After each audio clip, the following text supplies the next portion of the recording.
Je suis né en 1936, fils d'un commerçant de meubles et fabricant de tapis. Enfin, de matelas, je veux dire, pas de tapis. Et je suis né en Suisse, dans le canton de Neuchâtel, mais tout près de la frontière française, ce qui me permettait, dès l'âge de 17 ans à peu près, d'aller chercher des revues en France que je ne pouvais pas avoir en Suisse, à vélo. Et bon, on s'occupait de transporter ces choses pour que les douaniers ne les voient pas. Et c'est comme ça que j'ai connu aussi, à ce moment-là, le musée d'ethnographie de Neuchâtel, qui est extrêmement riche et qui était en train de devenir célèbre sous la direction du professeur Jean Gabu, qui était lui-même journaliste d'abord et ensuite directeur de ce musée. Alors là, quand je me suis rendu compte de l'importance de ce musée, c'est au moment où j'ai fait au lycée de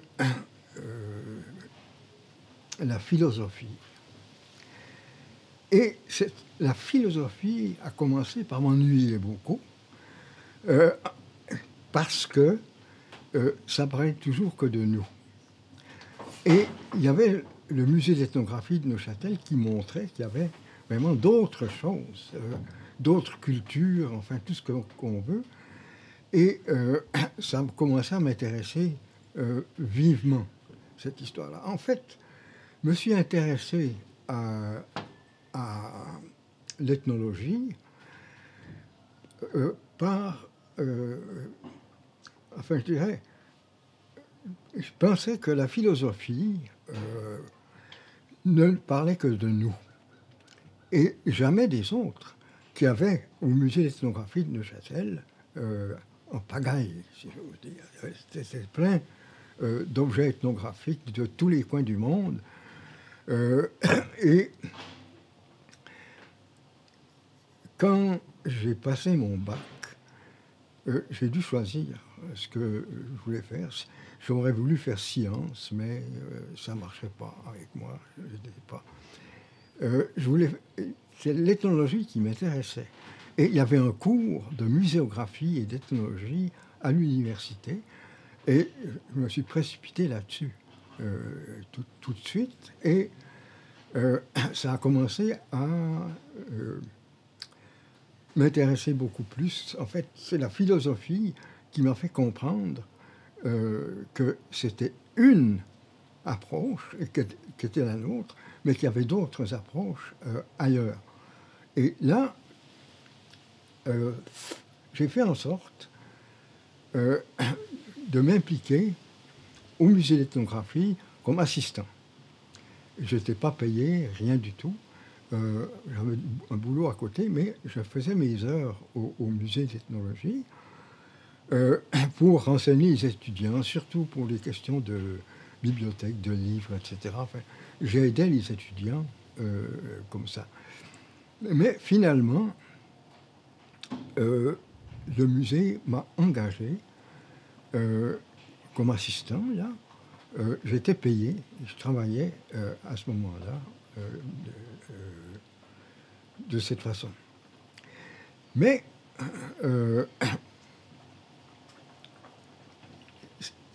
il s'est ouvert un poste, ça c'était goupillé d'avance, en quelque sorte, si j'ose dire, avec tous les pays africains nouvellement créés, la décolonisation, c'était à peu près 2 années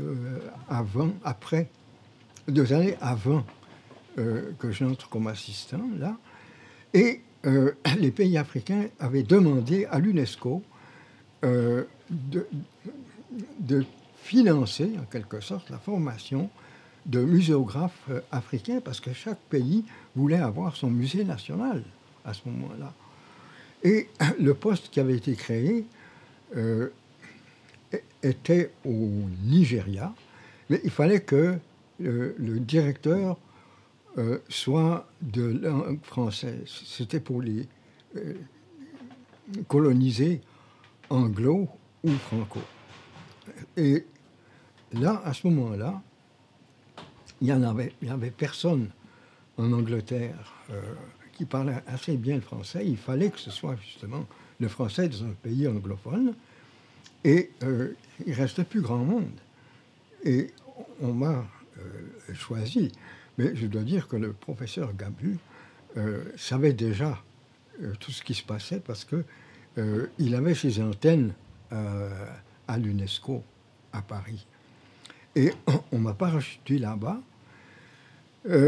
D'abord, j'ai accepté, puis j'ai refusé. Parce que je me disais, qu'est-ce que je vais faire en ville alors que je voulais faire de l'ethnologie? Et là, on m'a dit ce qu'il y avait au Nigeria, à Jos. Et là, j'ai accepté. Je me suis retrouvé dans une ville qui grandissait rapidement, et toute une série de petites, ce qu'on appelait à l'époque des tribus, maintenant on n'ose plus le dire, faut dire des ethnies.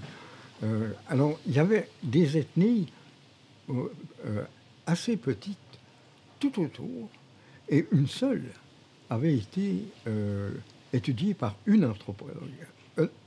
Oui, je crois que c'était une anthropologue, et qui avait pratiquement jamais rien publié là-dessus. Une thèse remarquable que j'ai pu avoir après. Et là, je me suis mis à courir dans ces petites ethnies pour voir laquelle me conviendrait. Et c'était assez facile parce que on commençait le travail à l'Institut à 7 heures le matin, on finissait à 2 heures. Mais ça me permettait d'aller visiter. Et finalement, je me suis fixé sur une ethnie, les Rokuba, et j'y allais pratiquement tous les jours. Et les week-ends aussi, tout ça. Et j'ai commencé à un moment qui était un moment critique dans leur calendrier rituel, qui durait en principe 14 ans. Alors, moi, je me trouve au bout des 14 ans, et ils allaient commencer d'autres choses. Je suis resté là pendant ces 2 ans, et on m'a demandé si je voulais continuer. Et j'ai fait 4 ans. Là, c'était une bonne partie des rituels. Chaque village ou groupe de villages les faisait à tour de rôle, ce qui fait que j'ai pas mal vu ce qui se passait, sauf la première partie, qui était celle qui venait de terminer au moment où je suis arrivé. Alors, qu'est-ce que j'ai fait? J'ai rempilé et j'ai continué avec eux. Et au bout des 4 ans, là, je suis parti aux États-Unis. Parce que sur le terrain, j'avais rencontré un ethnologue américain, Walter Sangri, qui étudiait la tribu à côté de la mienne. Ce qui fait qu'on se connaissait comme il faut et tout. Mais les systèmes de mariage étaient tellement compliqués qu'on se demandait si on n'hallucinait pas nous-mêmes. Et on s'est retrouvé, je me suis retrouvé aux États-Unis avec une bourse de l'université de Rochester, New York, pour faire une thèse. Ce que j'ai fait sur le mariage et que j'ai publié, mais en français. dans la collection de la revue L'Homme. Ça, c'est le premier ouvrage que j'ai écrit. Et ensuite, après cette thèse, il fallait que je trouve du boulot. Et c'est l'Université de Montréal qui est venue me trouver, qui avait eu des expériences pas très drôles avec certains professeurs européens à l'époque.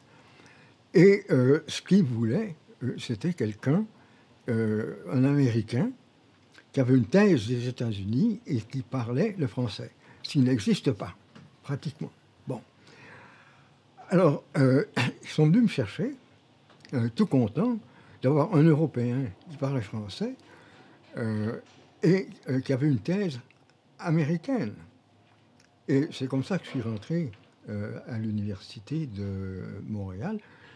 Et pendant une bonne partie de ces années-là, j'ai écrit plusieurs ouvrages sur les Rokuba. Je pense qu'il y en avait 3 ou 4, quelque chose du genre. Mais j'ai publié un de ces ouvrages-là. C'est un catalogue d'objets que j'avais ramené pour le musée d'ethnographie de Neuchâtel, qui me payait pour ça aussi. Bon, alors ça m'a pris du temps et tout ça, mais à un moment donné, je me suis dit, attention, tu as encore plusieurs années avant la retraite, tu as le temps d'aller faire un autre terrain, mais pas aussi long, mais, où je pouvais prendre des congés et, en quelque sorte, suivre une ethnie sur toute une année. Ce que j'ai fait avec les dits du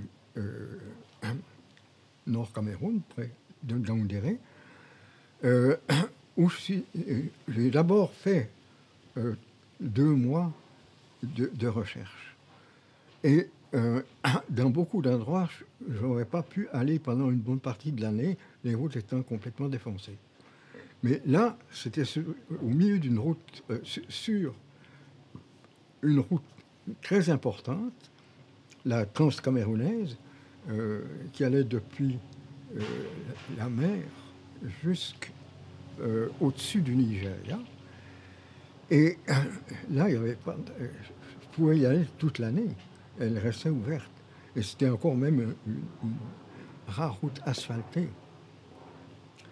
Alors j'ai commencé d'étudier à ce moment-là les dits, et au fur et à mesure que je faisais mes recherches, j'ai commencé à publier des articles sur les dits, comme j'avais fait en publiant des articles sur les Rokuba. Et c'est ainsi que ça s'est terminé. J'ai été malade. J'ai dû aller à l'hôpital, des difficultés à marcher, ce qui fait que je suis arrivé au bout et je n'avais plus rien à écrire, plus rien, fini, terminé. Et je suis rentré chez moi. Voilà. Ce qui m'a intéressé tout de suite, c'était les relations qu'il pouvait bien avoir avec les tribus voisines. Enfin, j'ai dit un mot qu'il ne faut pas. Les ethnies voisines. Alors voilà, je me suis intéressé au contact des Rokuba avec les autres, les Birom, les Irigoués, et il y en avait d'autres aussi. Et c'est ça qui m'avait le plus impressionné chez eux. Ouais.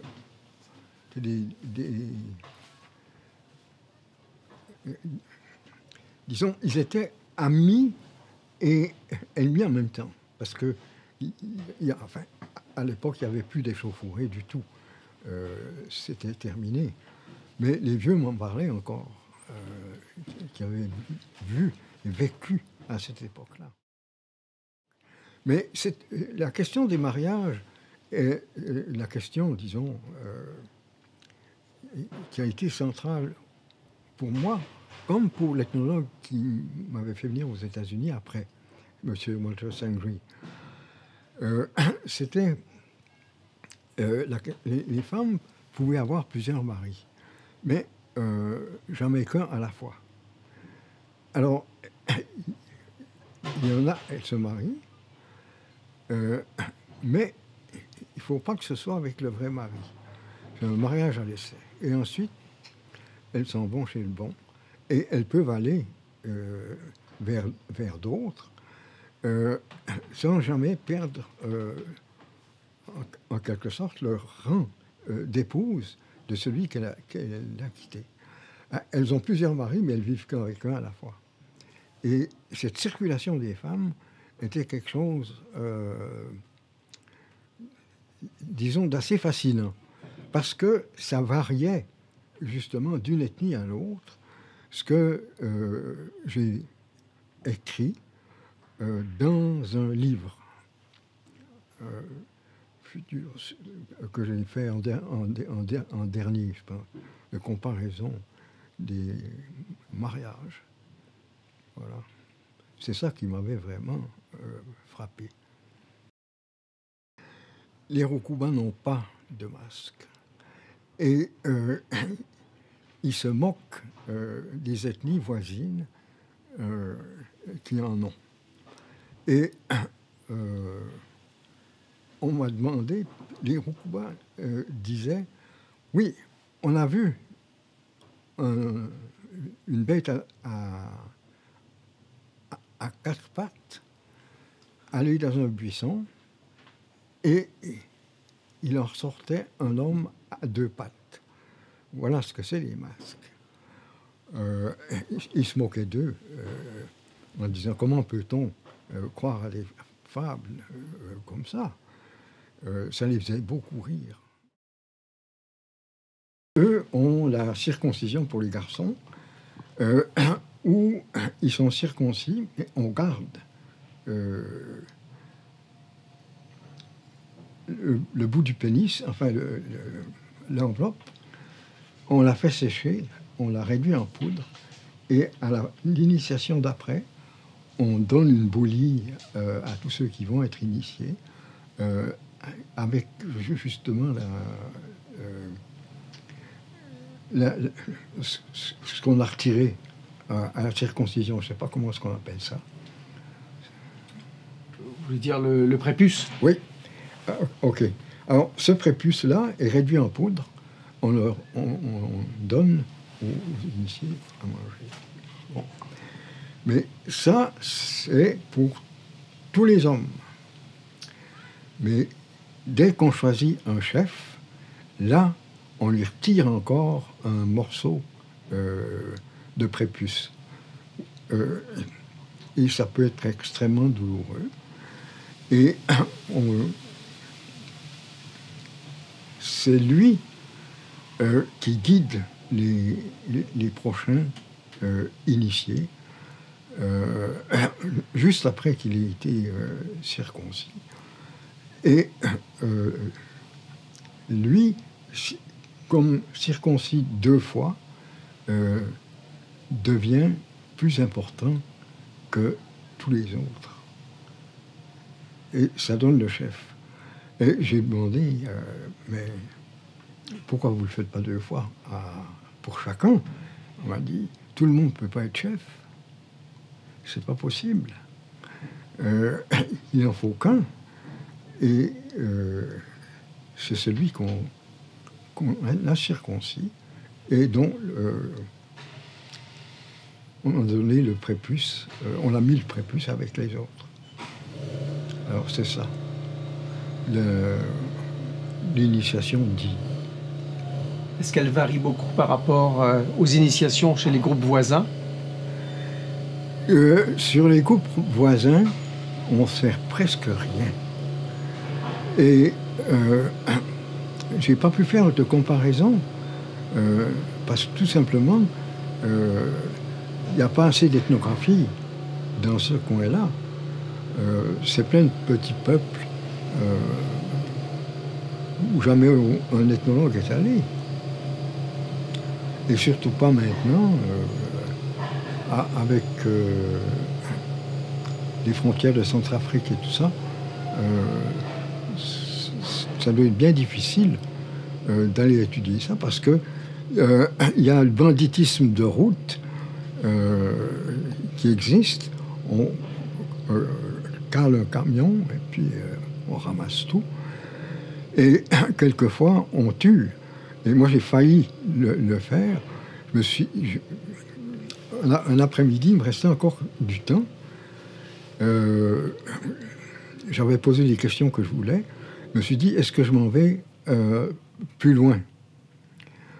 Bon, à ce moment-là, un camion avait été arrêté et tous les gens tués. Si j'étais allé là-bas, ça aurait sûrement été moi qui y aurait passé. Mais voilà, c'est quelquefois les difficultés qu'on a. J'en ai pas eu beaucoup. J'ai eu celle-là. Celle-ci. Donc à l'époque, c'était déjà un terrain difficile d'accès pour un ethnologue. Je dirais oui. En tout cas, beaucoup plus difficile que chez les Roukuba. Oui. Ça, c'était beaucoup plus difficile. Et du côté des femmes, est-ce qu'elles avaient aussi des initiations? Oui. Mais c'était presque rien. Et elles m'ont raconté ce qu'elles faisaient. Je me souviens plus, d'ailleurs. C'était pas grand-chose. Mais elles étaient jumelées à des nouveaux circoncis. Il y avait des cérémonies où il y avait des fillettes et les garçons qui partageaient un rituel ensemble. Quel était l'impact de l'islam et du christianisme à cette époque sur ces pratiques? Ça dépend où. Les chrétiens, missionnaires chrétiens, n'avaient pas réussi à Ngaoundéré. L'émir de Ngaoundéré n'en voulait rien entendre. Et alors c'est là qu'ils sont descendus de la montagne pour aller dans la plaine le long de la route, où ils ont eu plus de succès. Mais il y avait l'islam aussi là derrière. Et chacun choisissait la religion qu'il voulait, mais tout en gardant leurs pratiques à eux.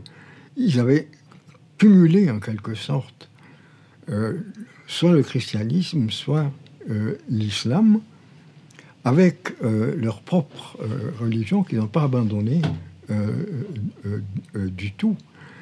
Et il y avait même des chrétiens très croyants qui continuaient à faire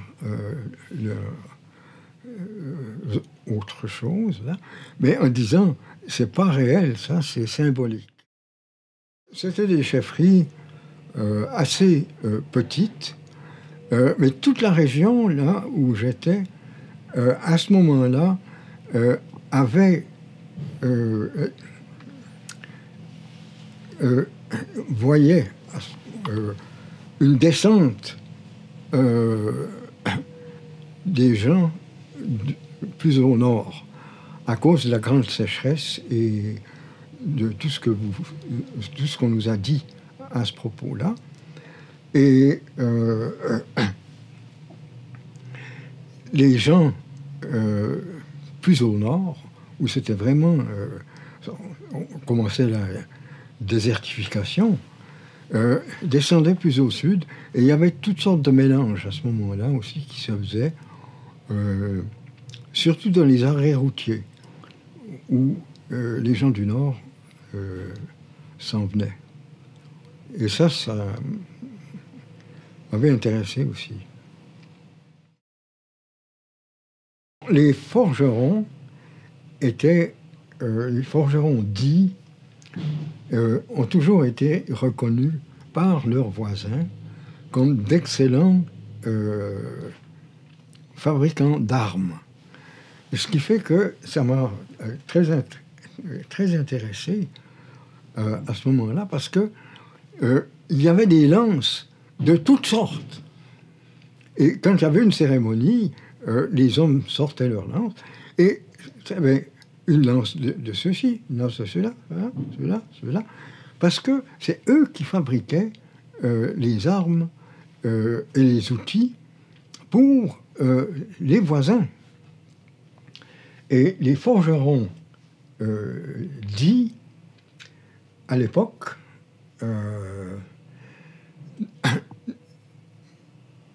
ne cultivaient jamais. On leur apportait à manger. On les payait, en quelque sorte, en nourriture. Et on leur donnait des grains, des choses de ce genre. Et c'est leurs femmes qui les préparaient. Mais les forgerons dits étaient considérés comme de grands armuriers, si je peux dire. Et ça m'avait beaucoup frappé de voir cette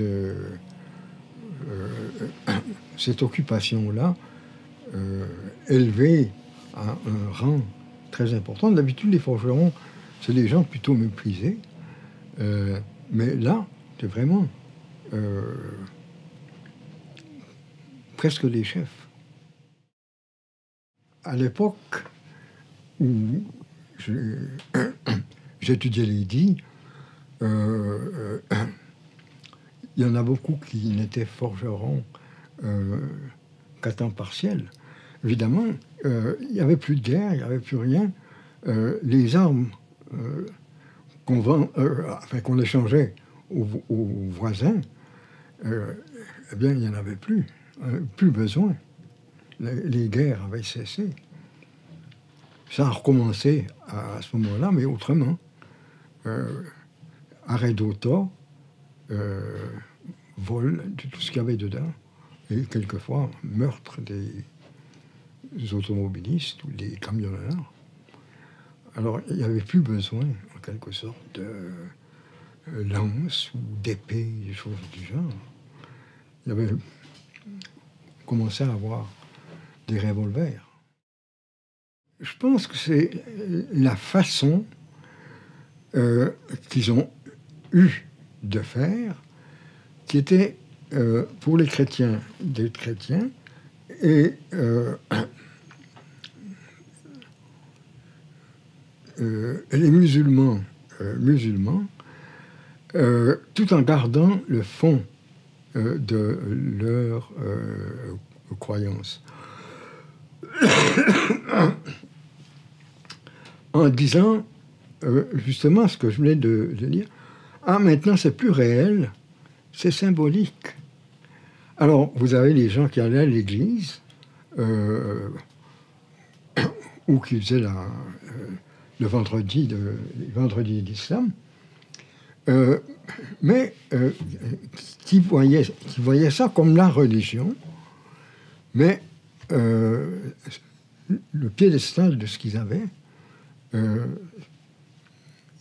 ils le gardaient. Et moi, j'ai vu, il y avait un fonctionnaire très important qui, lui, m'avait expliqué ça.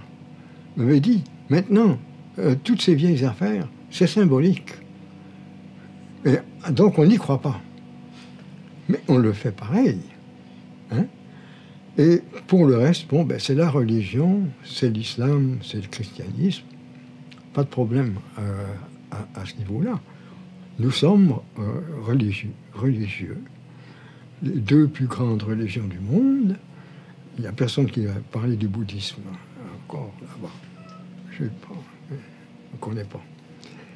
Et, voilà.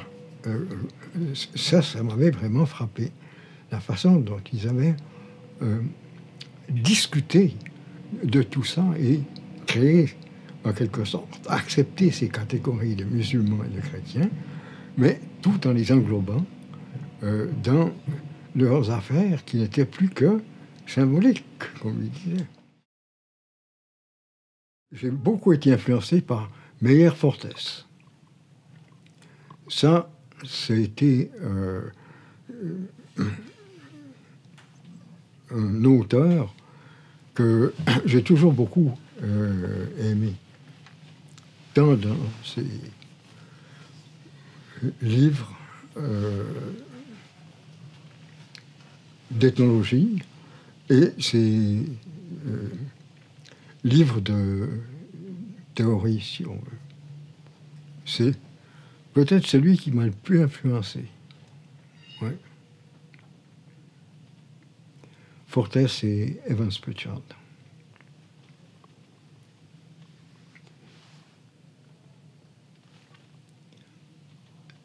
Victor Turner ou Mary Douglas ou Jack Goody? Oui, aussi, mais moins que les deux premiers.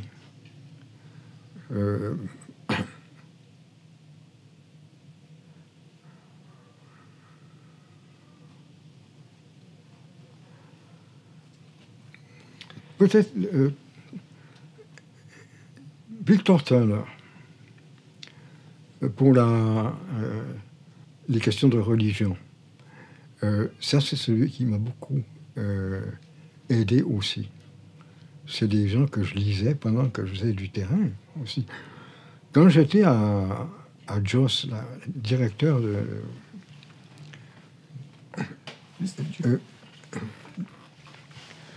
directeur de l'Institut,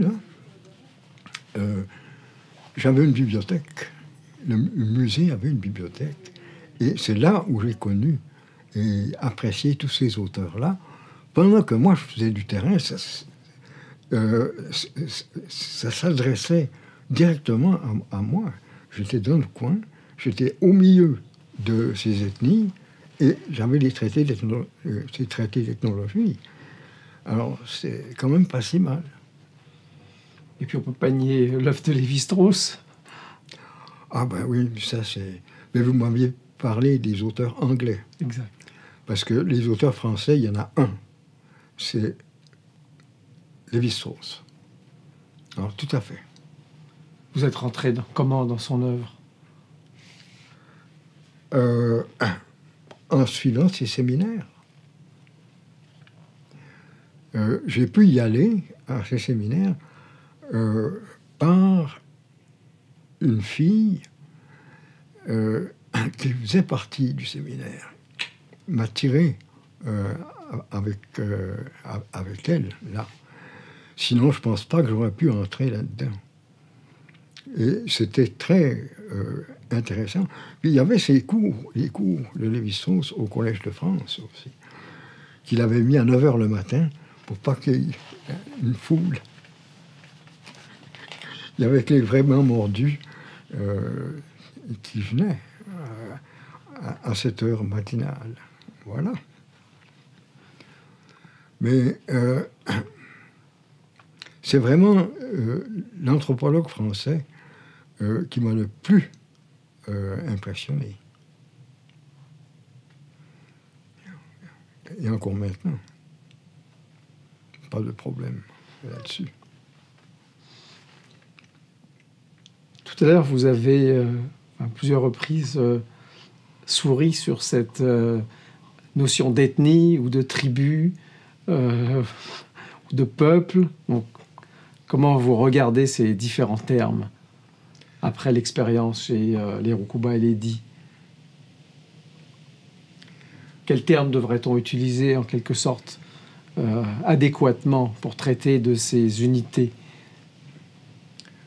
Je ne sais pas. Moi, je les appelle des ethnies. Bon, ok. Mais est-ce qu'on est une ethnie ici? Bon, c'est encore un autre problème. Comment nous mettre, nous, au milieu des autres et que ça fasse uni? Je ne sais pas. Je n'ai pas vu. C'est un problème, certain. Mais on ne veut pas on veut pas faire comme si c'était un problème. Pourquoi? C'est plus facile de vivre comme on vit sans se poser ces questions-là. Je lisais il n'y a pas longtemps un texte de Lévi-Strauss qui s'appelle « Le retour de l'oncle maternel ». C'est quand la princesse Diana est décédée, son frère, donc l'oncle maternel de la princesse, a dit « Si vous vous occupez pas de l'enfant, c'est moi qui vais le faire ». Et c'est ça. Lévi-Strauss dit, ben voilà, le retour de l'oncle maternel, ça peut se faire ici ou ailleurs. Bon, mais c'est quelque chose qu'on avait cru complètement oublié, mais ça ne l'est pas. Voilà.